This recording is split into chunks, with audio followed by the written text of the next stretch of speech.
Hello everyone, thank you for clicking on this video. For some months now, many people have shared testimonies about what they believe is another lockdown coming. Some said they saw wars and troubling events in visions, but one message shocked me deeply and I could not keep quiet about it. This testimony was sent to us by Mr. John. He shared a vision where he saw a dangerous virus coming, even worse than the ones the world has seen before. He said he was told to warn people before it begins. So please, watch this video till the end, because he also shared an important message people need to hear so they can be prepared. Before we begin, please tell us where you are watching from in the comments, so our prayer team can pray for you and your country. May God bless you. Now relax and listen as I share the experience with you.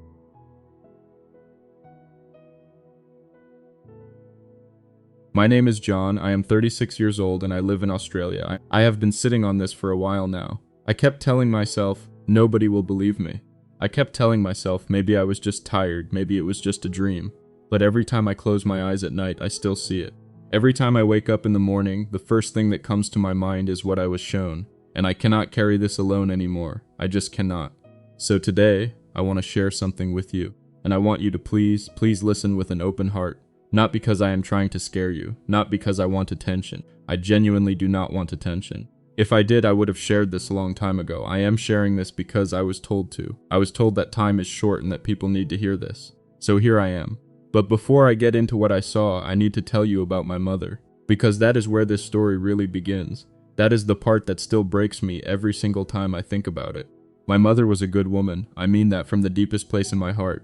She was not perfect, none of us are, but she was good. She was kind. She was the kind of person who would give you her last meal and then go to bed hungry and not say a word about it. She raised me mostly on her own. It was just the two of us for a long time. My father was not in the picture much when I was growing up, so it was always me and her. She was my whole world. I did not realize how much she was my whole world until she was gone. She got sick. It did not happen slowly the way some sicknesses do. It happened fast. One week she was calling me on the phone, laughing, asking me when I was coming to visit. And then the next week she was in the hospital. And then 3 weeks after that, she was gone. Just like that. The doctors said it was her heart. They said there was a blockage that nobody knew was there. She did not complain. She never complained about anything in her life. So we did not know. Nobody knew. I got the call early in the morning. I remember exactly where I was standing when I got the call. I was in my kitchen. I was making tea. And when they told me, I just stood there. I did not cry right away. I did not do anything. I just stood there holding my phone with the tea still hot in front of me, and I could not move. It was like my whole body forgot how to work for a moment. The days after that were the hardest days of my life. I went through the funeral and I held myself together because I felt like I had to. I had to be strong for the people around me. But when everyone left and I was alone in my house, I fell apart. Completely fell apart. I am not ashamed to say that. I cried like I have never cried in my life. I cried in a way that I did not even know a grown man could cry. I would lie on my floor at night and just cry until I had no more tears left, and then somehow more tears would come. I stopped eating properly. I stopped going outside much. I would wake up in the morning and the first thought was always her, and then I would remember. And it was like losing her all over again every single morning. That kind of grief is something I cannot fully explain. Unless you have been through it, I do not think words can really cover it. This went on for weeks. I was not sleeping well. When I did sleep, I would have strange dreams that I could not remember when I woke up. I was not in a good place. I was not taking care of myself. I was just existing, just getting through each day. And then came the night of April 23rd. I remember that night very clearly. I had been crying again. I was lying in my bed, and I had been crying for a long time. I was talking to God. I was asking him why. I was asking him why he would take her. I was asking him if she was okay. If she was somewhere safe. I just wanted to know she was okay. That was all I wanted. I was not even asking for much. I just wanted to know my mother was okay. At some point, I do not know exactly when, I fell asleep. And I say fell asleep, but I want to be honest with you, it did not feel like sleep. It felt like something shifted. Like one moment I was in my room, in my bed, with wet eyes, and then something changed. I cannot describe it better than that. Something changed. The first thing I noticed was the quiet. It was the most complete quiet I have ever experienced. Not silence like when you turn the television off. This was a different kind of quiet. Like every sound in the world had simply stopped existing. And there was a light, not a blinding light, not the kind of light that hurts your eyes. It was soft, but it was everywhere. It had no source that I could point to. It just was. Like the air itself was glowing. And then I felt a presence. I want to stop here for a moment because I know how this sounds. I know some of you are already skeptical. I was skeptical too before this happened to me. I was not someone who talked about visions or spiritual experiences. I believed in God, yes. I prayed. But I was a quiet kind of believer. I kept to myself about these things. So when I tell you I felt a presence, I need you to understand that I am not using that word lightly. I felt something that I have no other word for. A presence, a weight, not a heavy weight, not a threatening weight. More like a weight that makes you feel like you are finally standing on solid ground after being on a shaky bridge for a long time. That kind of weight. And then I saw him. I saw Jesus. I am going to take a breath here because even now, even saying that out loud, something happens inside me.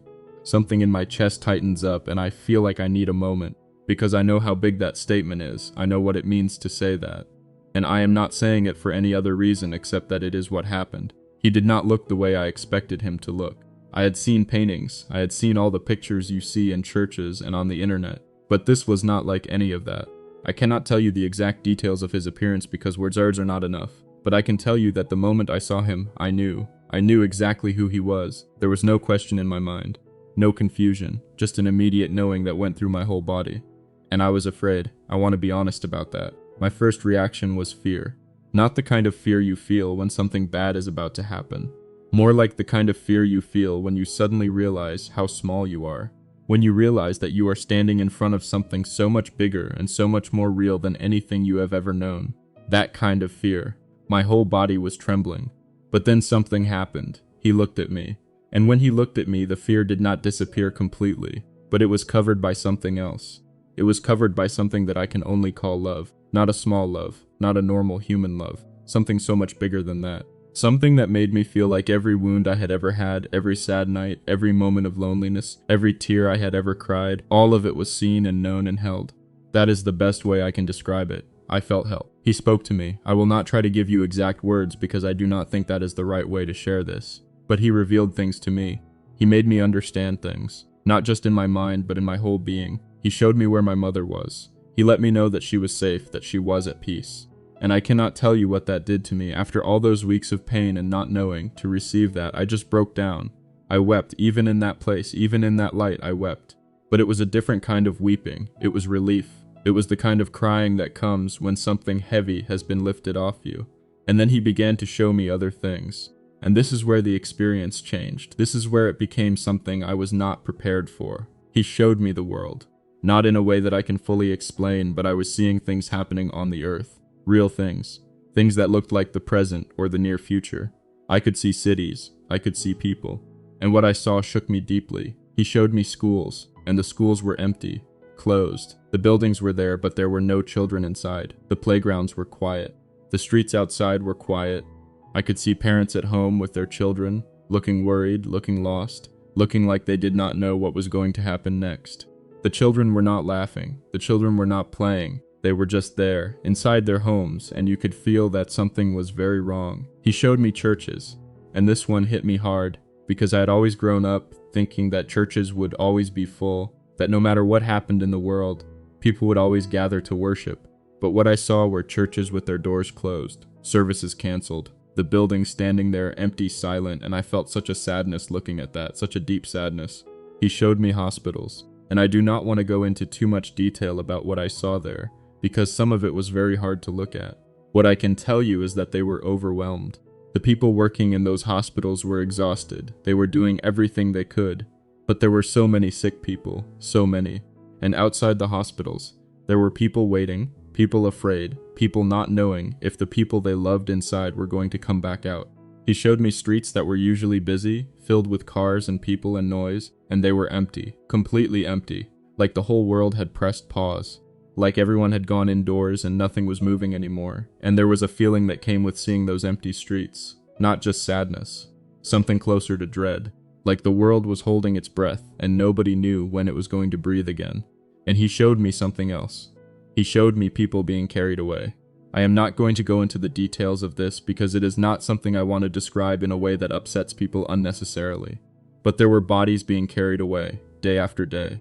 And the people watching were not just sad. They were terrified, because they did not understand what was happening fully. They knew something was spreading. They knew it was taking people.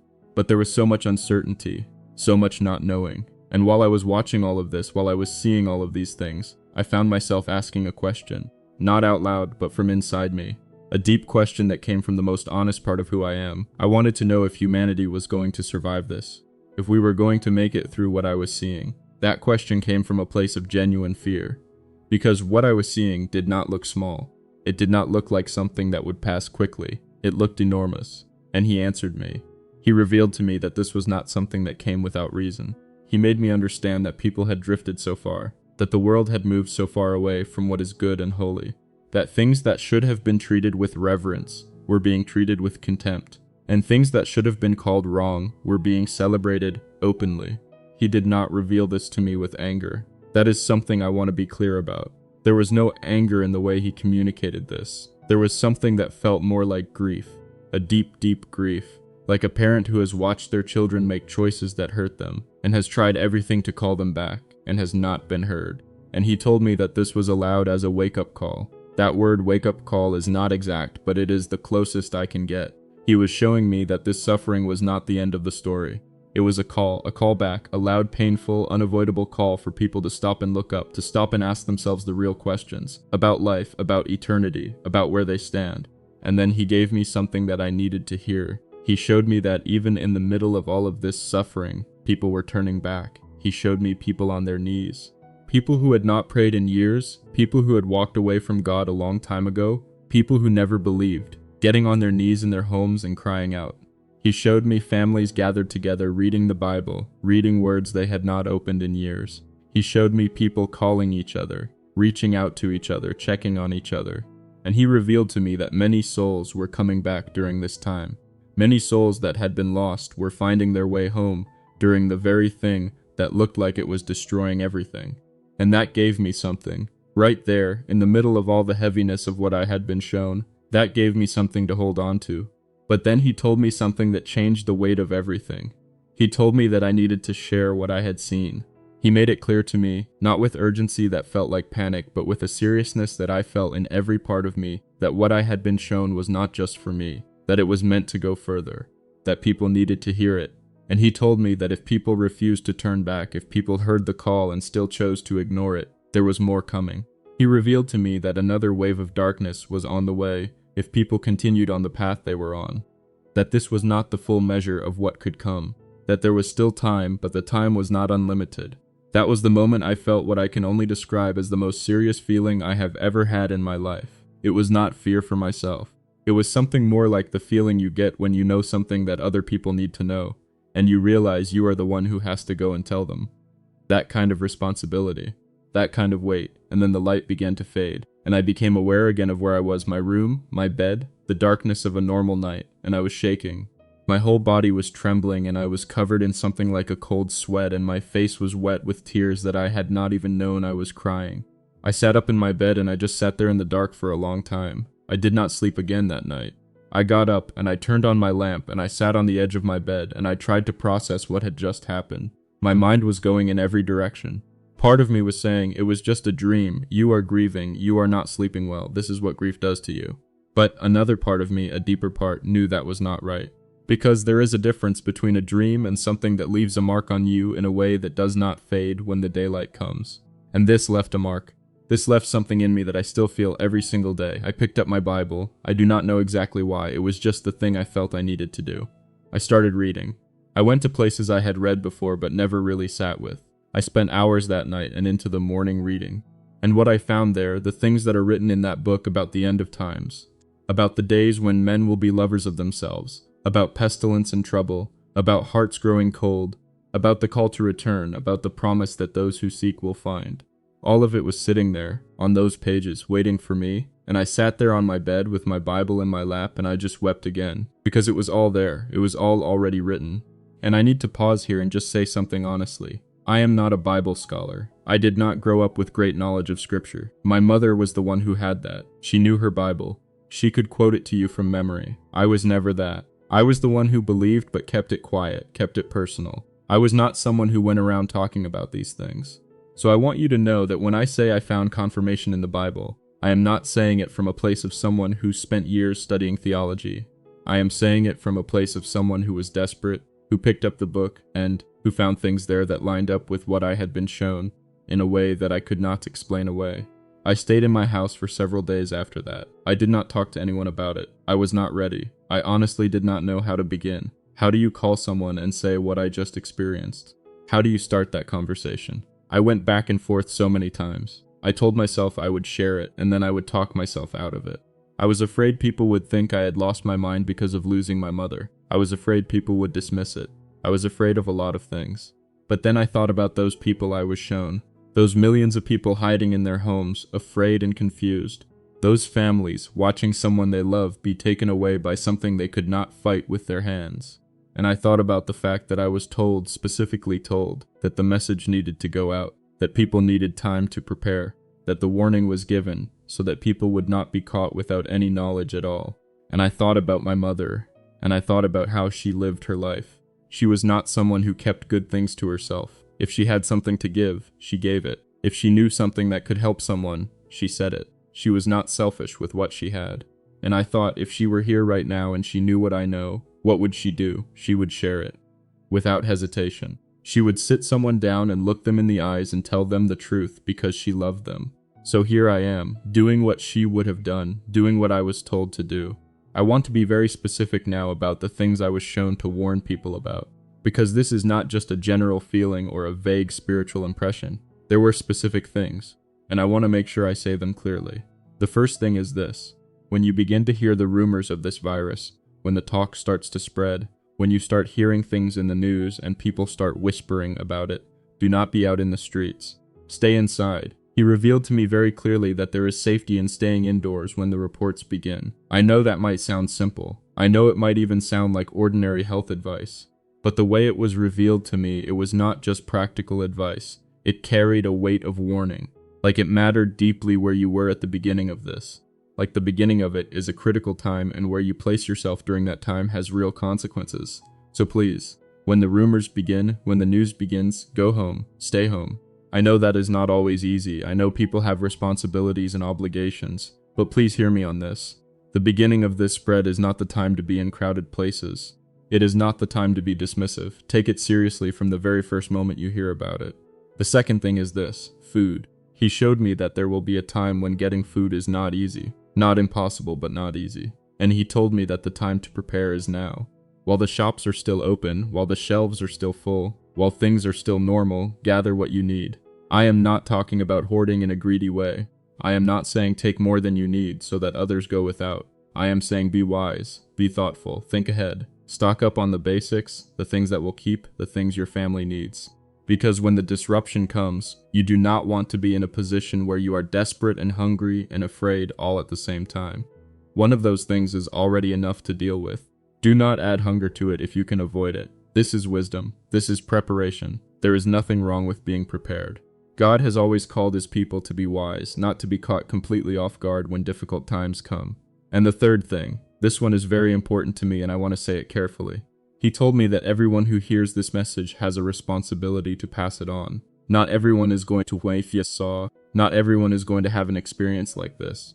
But many people will hear this testimony, and those who hear it have been given something. They have been given a warning, an advance word, a chance to prepare themselves and to help others prepare. And they cannot keep that to themselves. If you are watching this right now, if you are reading this right now, and this is reaching your heart in any way, please pass it on. Tell the people in your life, send it to your family, share it with your friends, not in a way that creates panic or hysteria, not in a way that makes people feel like the world is ending tomorrow and there is nothing they can do, but in a loving way, in the way you would tell someone you care about something important that they need to know, because that is what this is. This is not a message designed to make people afraid. Fear was not the feeling I was given when I was shown these things. Yes, there was heaviness. Yes, there was seriousness. But underneath all of it was something that kept saying, there is still time. People can still choose. The door is still open. And that is what I want you to take from this. Not the darkness of what is coming. The fact that you are hearing about it before it fully arrives. The fact that you have time, right now, today, to do something about where you stand. I have not shared this with anyone before this. Not a single person. This is the first time I have spoken about what happened on that night of April 23rd. And I want you to know that saying it out loud, putting it into words for the first time, has been one of the hardest and also one of the most freeing things I have ever done. because I have been carrying this alone for a while now, and it was getting heavy, not heavy in a burden sense. Heavy in the way that truth gets heavy when you are holding it in and it needs to be let out. I also want to say something about my mother before I finish, because she was the reason I was in that place that night. She was the reason I was crying, the reason I was asking God why, the reason I was at the most raw and honest and open point I had been in years, and I think that matters. I think sometimes it takes something that breaks us completely open before we are in a state where we can receive something we are not expecting. If she had not gone when she did, I do not know if I would have been in that place of total openness that night. I do not know if I would have had that experience, and I have had to sit with that. I have had to sit with the fact that the worst thing that has ever happened to me, losing her, may have been the very thing that allowed me to see what I saw.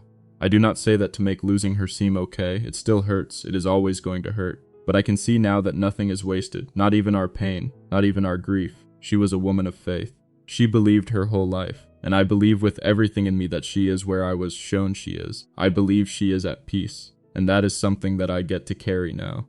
Not as a secret, but as a knowing, a settled knowing. To anyone who is watching this, and you have also lost someone recently, or maybe not so recently, but the loss is still sitting with you, I just want to say, your grief is valid. The pain is real. Please do not let anyone tell you to just move on, to just get over it, to just believe and not feel what you are feeling. You are allowed to feel it. I sat on my floor and cried for weeks. That is okay. That is human. But I also want you to know that in that place of complete brokenness, God can reach you in ways that He cannot always reach you when everything is fine and comfortable and closed up. Be open. Even in your pain, be open. And to everyone watching this, whatever your situation is, whatever you believe or do not believe, I want you to know that this message is coming to you from a place of love. I am not standing here as someone who has it all figured out. I am not standing here as someone who is better than you, or more spiritual than you, or who has lived some kind of perfect life. I am a 36-year-old man from Australia who lost his mother and had an experience he was not expecting, and who was told to share what he saw, and who is now doing that. I am not asking you to believe everything I have said. I am asking you to sit with it, to let it land where it lands, to ask your own questions and seek your own answers.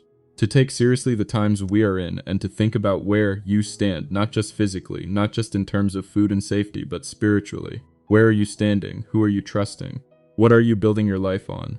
Because what I was shown tells me that what is coming is not something that will just pass you by if you ignore it. It is something that is going to touch everyone in some way.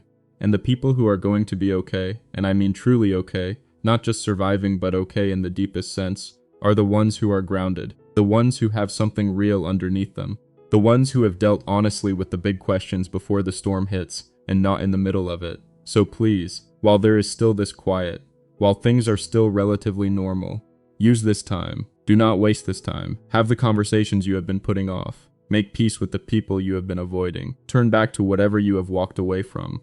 Open that book that has been sitting on your shelf for years. Get on your knees and just be honest. Just be honest. You do not have to have perfect words. You do not have to have everything sorted out. Just be honest with where you are and what you need. That is where it starts. That is where it always starts. I love you. I mean that. I do not know you, most of you watching this, but I know what it is to be human. I know what it is to be afraid and confused and to not know what is coming. I know what it is to lose someone and feel like the ground has disappeared beneath you. And I know what it is to be shown something in the dark of the night that fills you with both dread and hope at the same time. And out of all of that, what I want to give you is the hope. Not the dread, the hope. There is still time. You are still here, and you are hearing this for a reason. Please take care of yourselves. Please take care of each other. Stay indoors when the news begins to spread. Gather what you need while you still can. And pass this message on to everyone around you, not to cause fear, but because you love them and you want them to be ready. God bless every single one of you.